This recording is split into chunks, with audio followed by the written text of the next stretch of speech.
Olá, queridos amigos, queridas amigas. Que bom estar na companhia de todos vocês neste momento para estudarmos a Palavra de Deus através da lição da Escola Sabatina, para nós fazermos uma reflexão espiritual, que o Espírito de Deus possa inundar seus corações, dando-lhes o devido conhecimento, entendimento e sabedoria, que todos tenham assim, um dia bastante feliz. Vamos à lição? E hoje, domingo, 16 de agosto, né, de 2026, dentro desse novo trimestre que é julho, agosto e setembro, a lição 8 de hoje, ela tem como título Proclamando a Ressurreição de Cristo. E o apóstolo Paulo, ele proclama a ressurreição física e literal de Jesus como a âncora absoluta do cristianismo, refutando por completo a ideia dos gregos, né, e muitos romanos da imortalidade, que ela é totalmente inerente da alma que eles acreditavam. E reafirmando uma palavra firme de que a vida eterna ela é um dom concedido apenas na segunda vinda de Cristo, Paulo lembra aos crentes ali da igreja de Corinto que Cristo morreu pelos pecados, ele foi sepultado e ressuscitou ao terceiro dia, tudo conforme escrito nas Escrituras, inspirada por Deus para profetas, né? E que muitas pessoas viram e testemunharam esse fato, né, que ocorreu, onde mais de 500 pessoas tiveram essa oportunidade de falar com Jesus após a sua morte, que foram pessoas que foram testemunhas oculares, entre elas mulheres, guardas romanos e muitos dos cristãos, né? E o que nós vemos aqui no livro de 1 Coríntios, capítulo 15, versículos de 1 a 4, Lucas, capítulo 24, versículos 44 até 47, Romanos, Romanos, capítulo 1, versículo 1 até 4, aqui apresentados nesses textos algo bem comum sobre a ressurreição de Jesus, porque no livro de Paulo ele mostra aos coríntios o núcleo histórico, né, do Evangelho sobre a morte vicária de Cristo na cruz, que é o cerne do cristianismo, porque Jesus morreu pelos nossos pecados, conforme profecias bíblicas que se cumpriram realmente.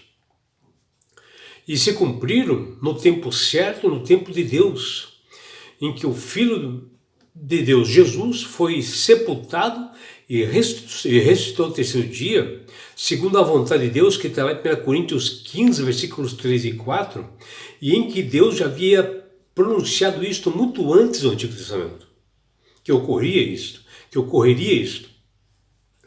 E Lucas, no capítulo 24, versículos 44 até 47, também apresenta essa morte e ressurreição de Jesus como o centro do Evangelho.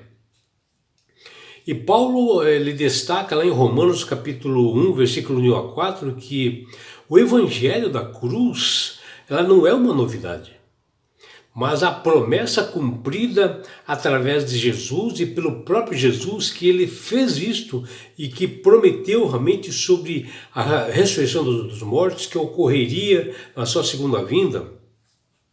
E todos esses livros eles apresentam uniforme, em harmonia, centralizado nesse sacrifício de Jesus. E em 1 Coríntios capítulo 15, versículos 2 e versículos 11, esses textos colocam lado a lado o que é crer e que nós devemos pregar essa ressurreição. E mostra também a relação que existe desses conceitos entre os dois lados, né? A morte e a ressurreição de Jesus, ela é o fundamento da fé cristã, ela é a garantia de que todos os mortos em Cristo somente dormem e que na sua segunda vinda de Jesus, todos serão ressuscitados porque creram nele. Jesus morreu pelos nossos pecados na cruz do Calvário e ressuscitou dos mortos no terceiro dia, conforme testemunhas oculares como discípulos e autoridades romanas, mostrando que Jesus tem o poder da morte. Crer e pregar sobre o Cristo ressuscitado para todo cristão, ela é fundamental, é a base de tudo, está ligado na fé no nosso Salvador, no nosso Redentor, porque é o único meio de alcançarmos os céus. E a ressurreição mantém firme a verdade proclamada, e ela prova que Jesus é o Filho de Deus realmente. E sem ressurreição, todos estariam nós perdidos. A mensagem do Evangelho seria vazia, sem poder algum sem ela. Quem proclama que Cristo ressuscitou, precisa primeiro ver que sua ressurreição ela é um fato histórico, né? Algo realmente que Deus já havia predito isto lá nos profetas do Antigo Testamento. Nesse sentido, o apóstolo Paulo, em 1 Coríntios 15, versículos 5 até 8, ele tem um papel decisivo no Novo Testamento. Com essa passagem, ele apresenta fortes evidências de que Cristo foi visto por inúmeras pessoas após a sua ressurreição. E muitas delas, na época de Paulo, ainda estavam vivas. E que ele escreveu essa primeira carta, Coríntios 15, 16, que Paulo diz para as pessoas de Corinto: então vão lá e pergunte a essas pessoas que viram realmente Jesus ressuscitado, que estavam presentes, porque elas estavam vivas na época, né? E essas pessoas foram testemunhas oculares. Paulo disse assim para eles: eram aquilo que Jesus tinha que dito que eles seriam, testemunhas dessas coisas, que o próprio Jesus disse que elas seriam, e elas foram. Está em Lucas capítulo 24, versículo 48. E o que nós vemos assim na história, né, é que o filósofo e teólogo cristão chamado William Craig, ele disse, olha o que ele diz assim, ó: o judaísmo pode perfeitamente sobreviver sem Moisés. O budismo pode viver perfeitamente sem Buda. O islamismo pode viver sem Maomé. Porém, o cristianismo não pode sobreviver sem Cristo. A crença na ressurreição de Jesus se encontra no cerne da religião, no centro da religião cristã. É o ponto central de tudo. Conforme o apóstolo Paulo, ela é o ato do fundamento de toda a nossa fé. Se o que as Escrituras afirmam a respeito da ressurreição, se isto não é verdade, então todas as crenças cristãs estão perdidas, até o catolicismo entrará em colapso se não tem sentido algum, se Cristo realmente não morreu, não ressuscitou. Eu estava pensando aqui em algumas questões, como essa nos últimos dias, enquanto muitos cristãos eles celebram a Semana Santa, né? E celebram justamente a ressurreição de Jesus. O domingo de Páscoa, que os próprios católicos, né, tem o domingo de Ramos, tem o domingo de Páscoa, que foi o domingo que Jesus ressuscitou. Então, esse domingo, ele deveria ser chamado simplesmente de domingo de ressurreição, então, que era o mais correto, né? Porque foi o dia que Jesus ressuscitou e que os católicos acreditam nisso, né? O domingo de Páscoa, que devia ser chamado também de ressurreição, relembra justamente o fato de que Cristo venceu a morte nesse dia, saindo, né, da sepultura bem lacrada, guardada por muitos soldados romanos, a pedido do governador Pôncio Pilatos que preservasse e que não deixasse que ninguém roubasse aquele corpo de Davi, e totalmente bem seguro ali com centenas de soldados. E Cristo saiu dessa sepultura mesmo assim para aparecer para muitos e retornar ao céu e continuar o seu ministério de redenção, mostrando que Jesus tem o poder sobre a morte.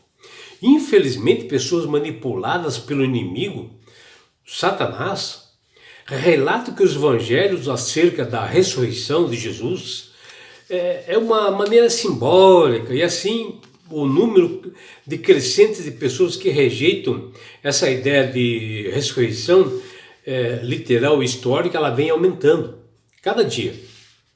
Por exemplo, uma pesquisa realizada em Londres pelo Instituto Conres para a TV, a BBC de Londres, em 2017, ela falou que 23% dos cristãos britânicos não acreditavam na ressurreição de Jesus. Vejam que absurdo. Mas o mais preocupante ainda foi o fato que 57% dos cristãos que frequentam a igreja pelo menos uma vez por semana têm dito que eles não criam que Jesus tenha realmente ressurgido dos mortos.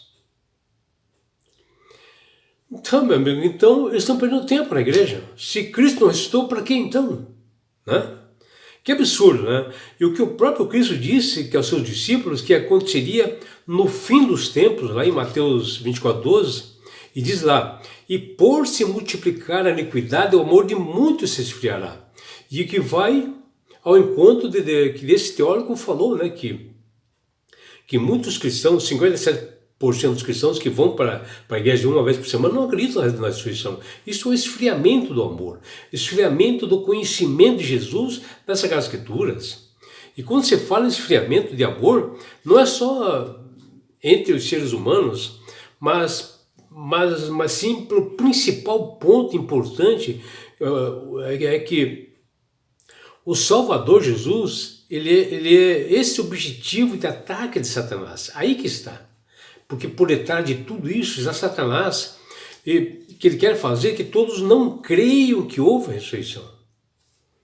E vejam, Jesus foi sepultado por um dos líderes da sinagoga, chamado José de Arimateia, em uma tumba que era dele próprio, de um membro da corte judaica. Vejam a importância disto, né? E muitos, com acompanhamento assim de muitos soldados romanos, que eles ficaram o tempo todo fazendo a guarda ali, a segurança da tumba. A sepultura de Jesus, ela foi encontrada simplesmente vazia, com a pedra deslocada, né, do sepulcro, que precisava de mais de 30 homens para mudar de posição. E homens fortes ainda. Os soldados que estavam fazendo a segurança, quando a pedra se mexeu, né, e houve ali o momento de Jesus ressuscitar, né, o momento em que a pedra rola, ela rolou sozinha, na realidade não foi bem sozinha, foram os anjos que rolaram ela, houve estrondos e efeitos assim sobrenaturais naquele momento, que eles, os soldados romanos, presenciaram, e que até a Bíblia menciona que os soldados romanos desmaiaram no momento que eles viram a glória dos anjos ali que desceram do céu para abrir a tumba. Diferente de pessoas e grupos que viram Jesus vivo e falaram dele, Jesus, e pessoas também, discípulos que comeram com Jesus após sua morte, é uma confirmação de que ele ressuscitou. Como não crer na ressurreição de Jesus, se isso não é verdade? Então é vã a nossa fé, então não podemos acreditar mais em nada, né? Então não tem como, né? Mas isso são coisas do inimigo que querem realmente denegrir a imagem de Deus, querem realmente levar ao engano e à perdição as pessoas. Que você, meu amigo, minha amiga, fique atento a todas essas coisas que estão acontecendo no mundo, para que você não caia em enganos. Que você tenha realmente um dia prazeroso e deleitoso ao lado do Criador do Universo. É o que deseja seu amigo João Carlos Amorim.